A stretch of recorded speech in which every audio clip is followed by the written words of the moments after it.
This is Big Ideas Made Simple, and I'm Jess Webber. This show was created for fast thinkers, high capacity builders, and people who have more ideas than they probably know what to do with, which often makes them feel stuck somehow. So each episode, we take one big idea and make it actually usable. Not motivational, no hype, but something you can actually walk away with and use the same day. Hmm. Today's idea is one that I have wanted to talk about for a while. I think the reason that most smart, capable people can't start has been mislabeled in the world. And that wrong label doesn't just fail to solve the problem, it actually makes the issue that much worse. So there is a very specific type of stuck that clients, peers, the industry really don't understand and therefore they don't talk about correctly. It's not the kind where you don't know what you want, because I would bet money that you've always known, or you have a very good sense of it at a minimum, because you are a person who is not lacking in ideas. You have vision. You probably had the conversation with yourself 100 times about what you would build if you just had the time, the clarity, the moment, the tool, the thing. And yet you have not done it. You haven't started it yet.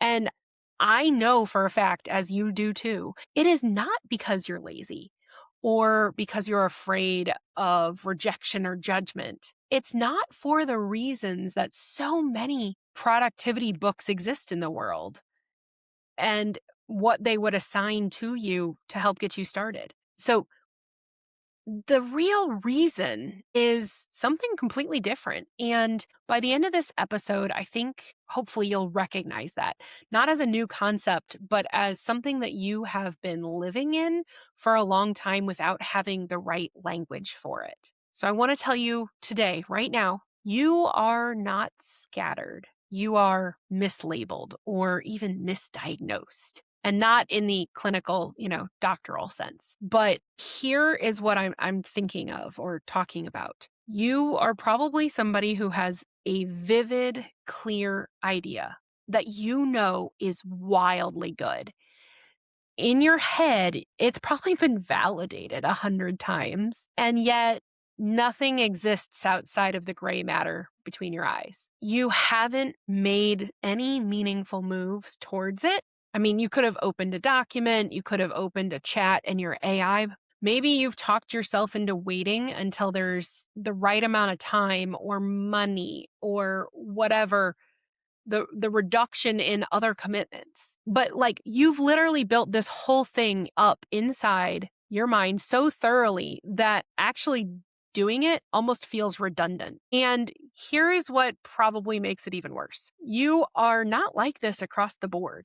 In other areas of your life, you can be really decisive. You move fast, you execute, GSD, get stuff done, is your middle name. And people probably look to you because they believe that you have your act together. So when you hit a particular vision type wall with a particular thing, it doesn't often make sense to you. And I think this is probably what most high capacity humans do. You self-diagnose. You say, oh, I'm going to label this as procrastination, perfection, commitment, fear of failure. You pick some sort of label out of the pile of stickers in front of you that feels most socially acceptable right now. And I mean, it could be as simple as I'm too busy, but none of those concepts, those labels, are wrong in the sense that they can fix anything. And I say that because if they could fix something, you probably would have already fixed it. The problem is not work ethic.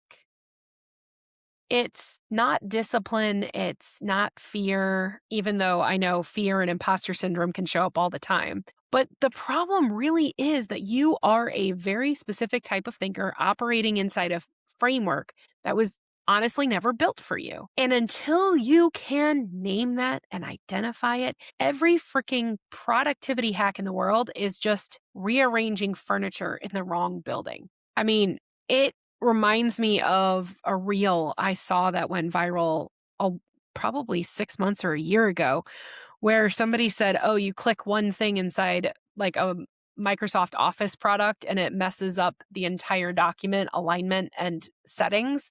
That's what this is when you try to use somebody else's framework that doesn't fit what you're building, it feels like everything gets discombobulated. You feel like you are constantly trying to put things back where they belong rather than moving forward. It makes me think of an example of when I was in high school, and it's terrifying to think that was 20 years ago, but we were placed on academic tracks based on how we scored on an assessment as incoming students to the school, which was 7th through 12th grade. And it was one of those kind of standardized assessments, but not in terms of Scantron. It actually felt more like an intelligence test. And they used that to do what they felt was efficient and fair. And it felt like a clean system on paper, except that for me, the scores showed that I was dominant in math and science. I mean, it's probably thanks to my dad's engineering brain that they, flagged me in that regard. And so the system took that data and made the decision that I had a specific type of brain, specific type of skill set, and that they needed to place me in the honors and AP track for math and science. But the thing was, nobody asked me what I actually wanted. I don't love math and science. I am very good at them, but they don't do anything for me. They don't light me up. I don't get excited. And I certainly didn't feel like applying myself in those classes because they also didn't align with what I wanted to do when I grew up in my head. I wanted to be a history teacher. And so there was no part of me that was excited about AP calculus, right? I loved history. From my earliest memories and learning to read, I was obsessed with biographies and histories. I mean, heck, first or second grade, I started telling people I wanted to be an archaeologist. You would think that that would be accounted for in some capacity. And yet, nobody listened when I said that I wanted to be placed in the space that challenged me and excited me because I loved English. I loved history. I loved the opportunity to connect ideas and psychology and understanding why people made decisions a certain way. I did not want the clinically black and white life that science and math presented. I wanted to think outside the box. And so I had basically perfect scores in history and English without even really trying because I loved those subject areas. But I was not allowed into the honors or AP tracks of those. Like that system had decided the type of person that I was going to be and based on a very small data subset.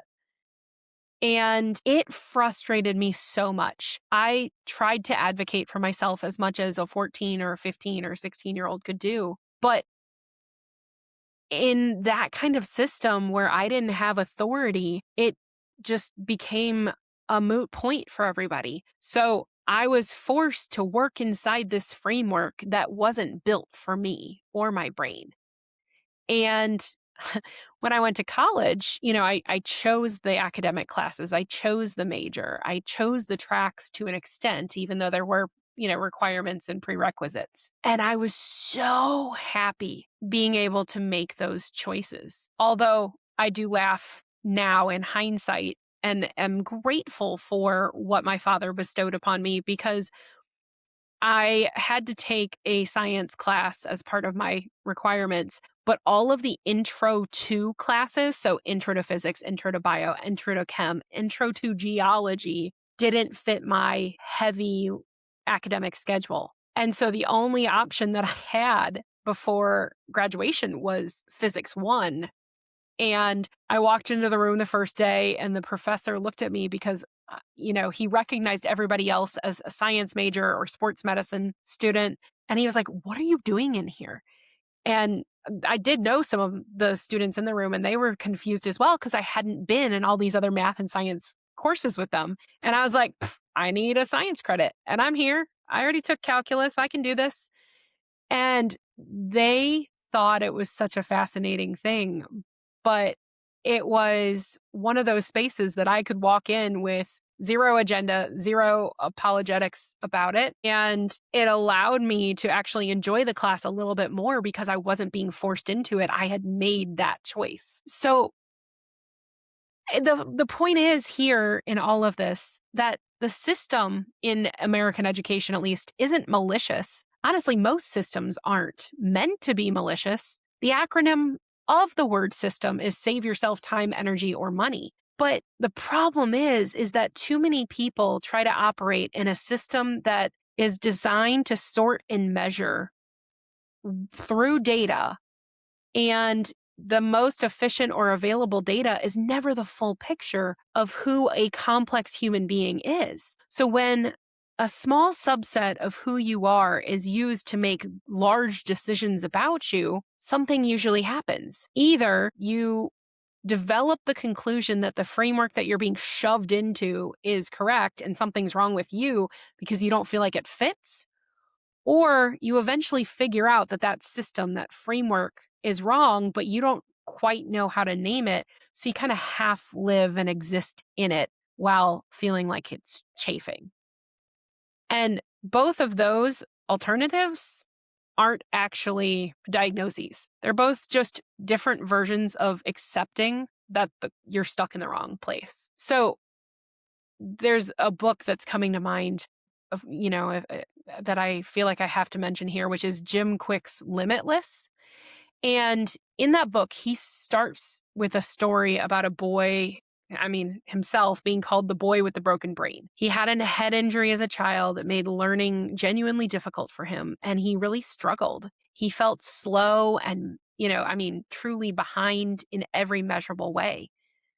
And for a long time, he internalized that label. He believed that he was broken, he was slow, he was behind. And he operated from that premise and made decisions and drew conclusions about his potential based on a framework that was handed to him by people around him who genuinely didn't know any better. But his big moment came when he started to question the framework instead of his brain. What he found was that his brain wasn't broken, and it never had been. It had just never been given a space to find a system that fit his operating style. So the system he was handed didn't work for him, and then he was told he was a failure. But his whole career now is built on the premise that the limitations you believe you have are almost never actually yours. They're inherited, they're assigned, they're the residue of those systems and people and moments that made a judgment about you using that incomplete set of data.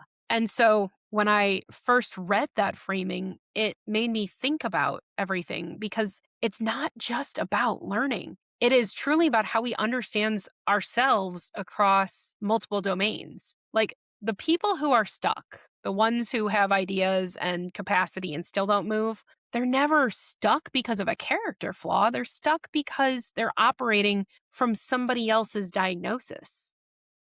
And the wrong diagnosis doesn't just fail to fix the problem. It usually does make it worse because you cannot solve the problem that isn't even identified. Let me throw this out there as well. Again, I said earlier, you're not scattered or unfocused. You're not a failure or a person who can't commit or can't follow through or can't pick a lane. Those descriptions come from applying a specialized system or framework to a generalist mind. And they are the wrong thing, just like that high school track academic system was wrong about me. So here's what's probably more likely to be true. You are a human who generates ideas easily because your brain is designed to make connections across multiple domains, unrelated domains even. And that is not a problem, as Jim Kwik says. It is honestly a fairly rare cognitive function that a lot of people cannot replicate or learn how to do,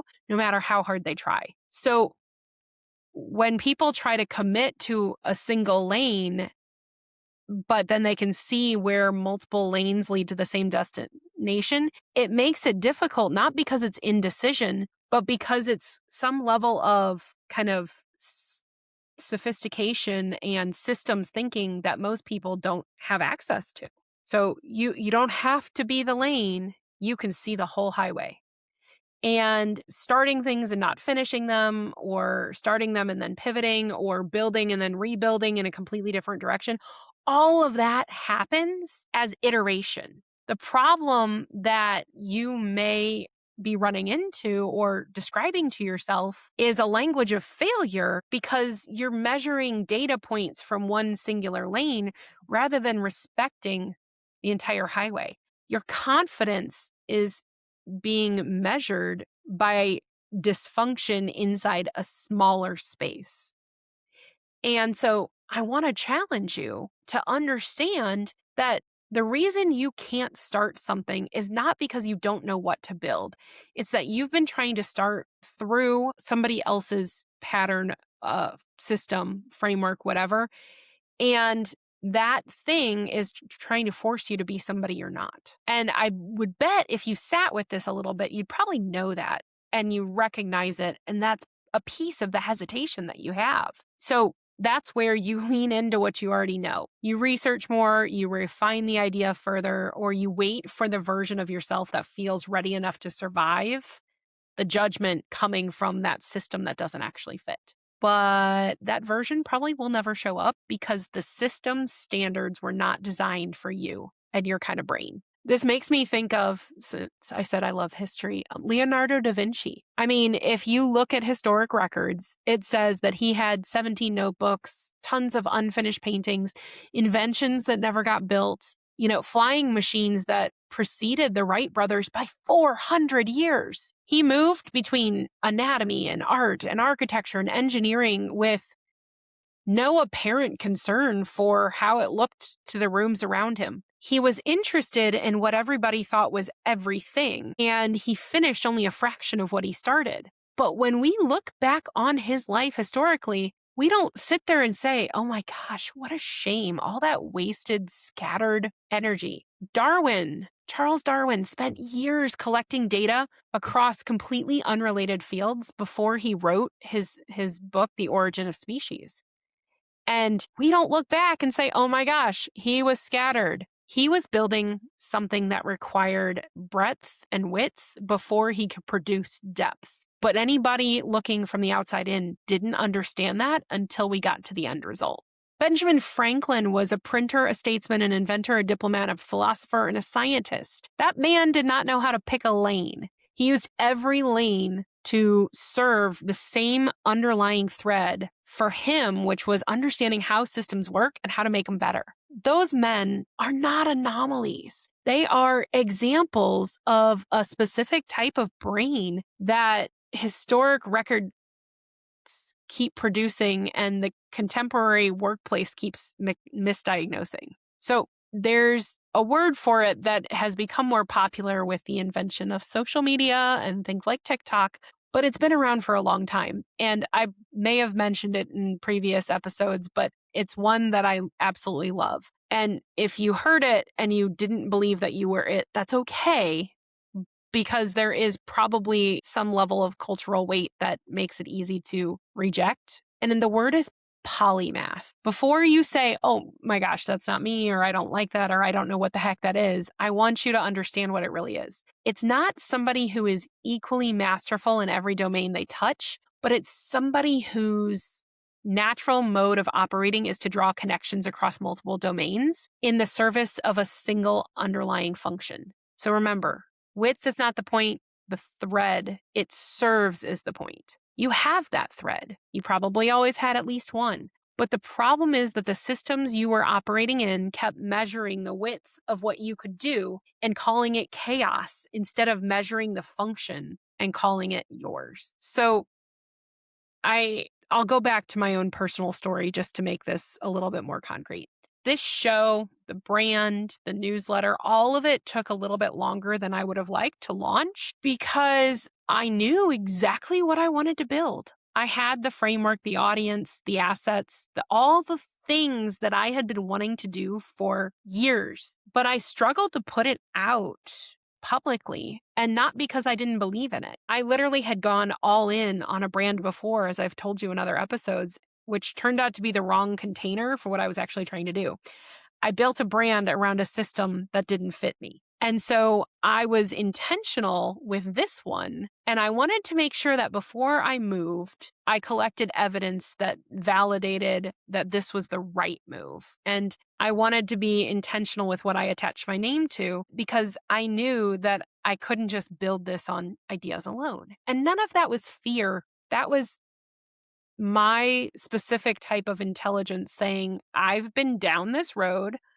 I know what it looks like to fail in this space, and I know what it looks like to succeed in this space. And I want to be intentional that this idea has evidence and merit before I go all in on it. The problem was that I had diagnosed that behavior as hesitation, as not being ready or needing more clarity before I could move. I sat in that for a long time and collected more evidence towards it because it it actually became self-reinforcing. But when you sit there and you seek proof to validate a decision or an idea that you have, you're never going to get out of that funk. And so truly, it wasn't until I stopped trying to think my way into being ready and instead I had small action points, small visible honest things that gave me the true evidence, that's when I actually started to show up and the brand started to feel real, not just like an idea. And that's what allowed me to treat it as something that went from just ideation to action.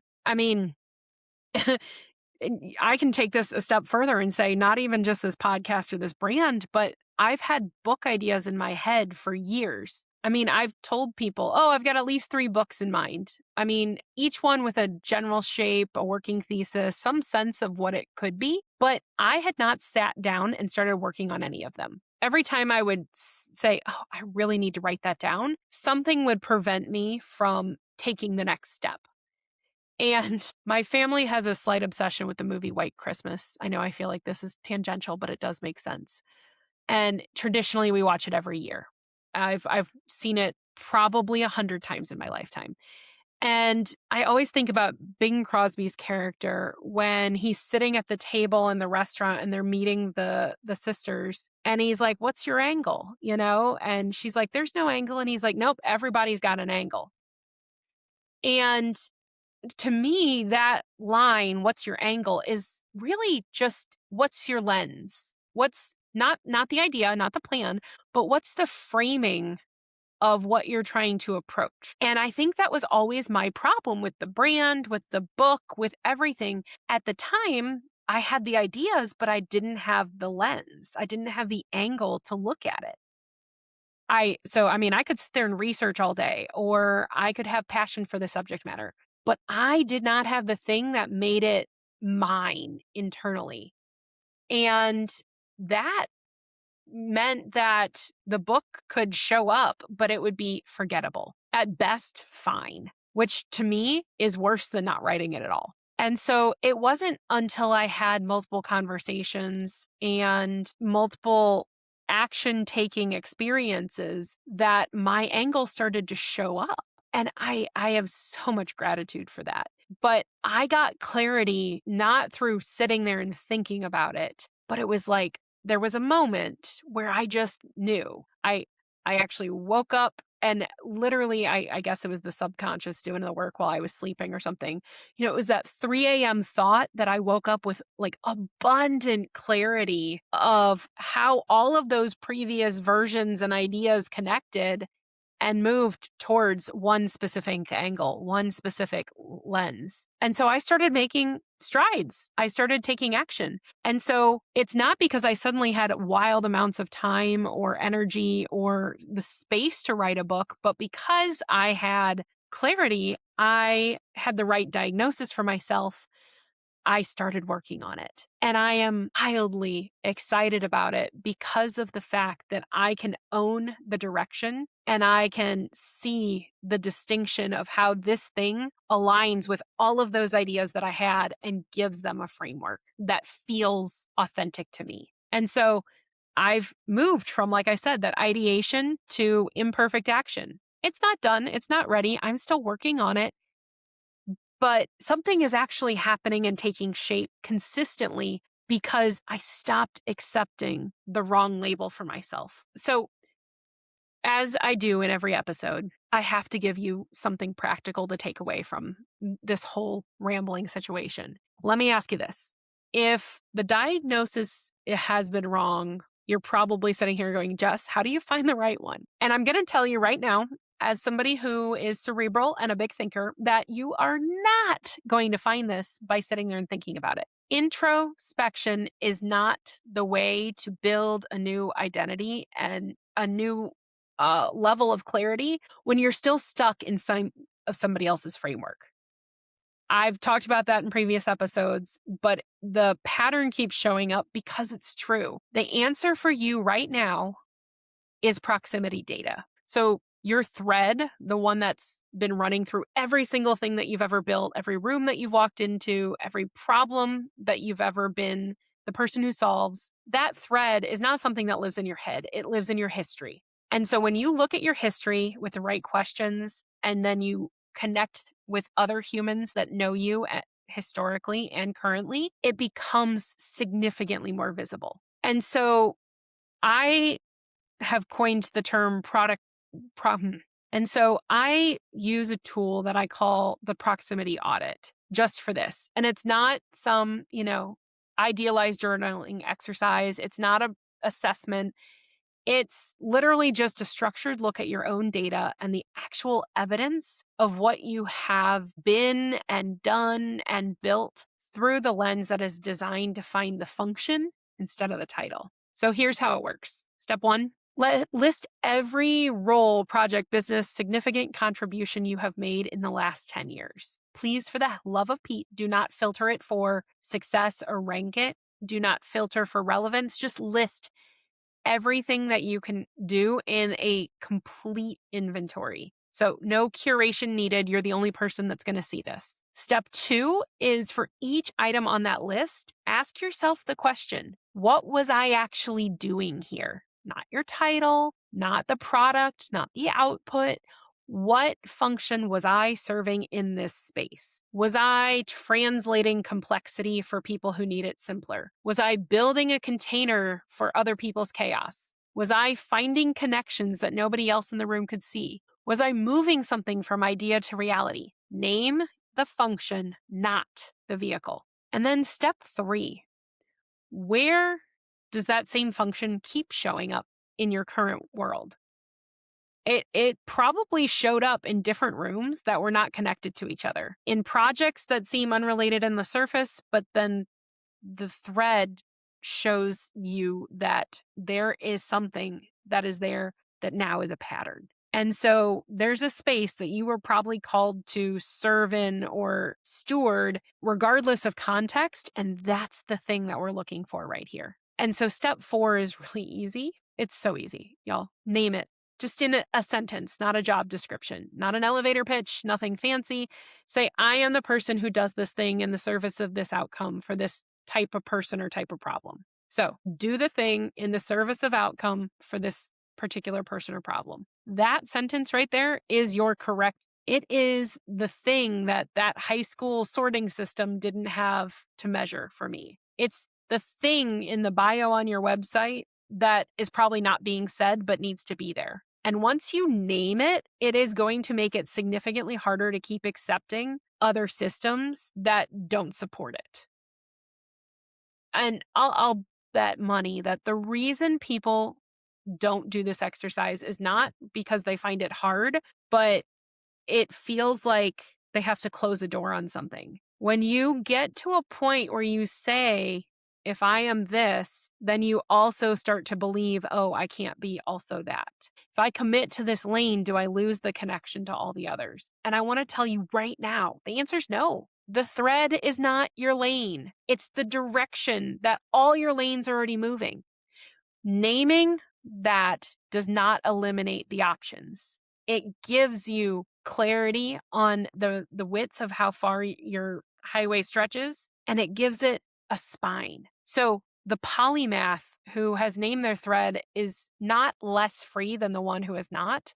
They're just no longer spending the energy trying to justify why they are allowed to exist in the form they're already in. Remember, Jim Kwik, not the boy with the broken brain.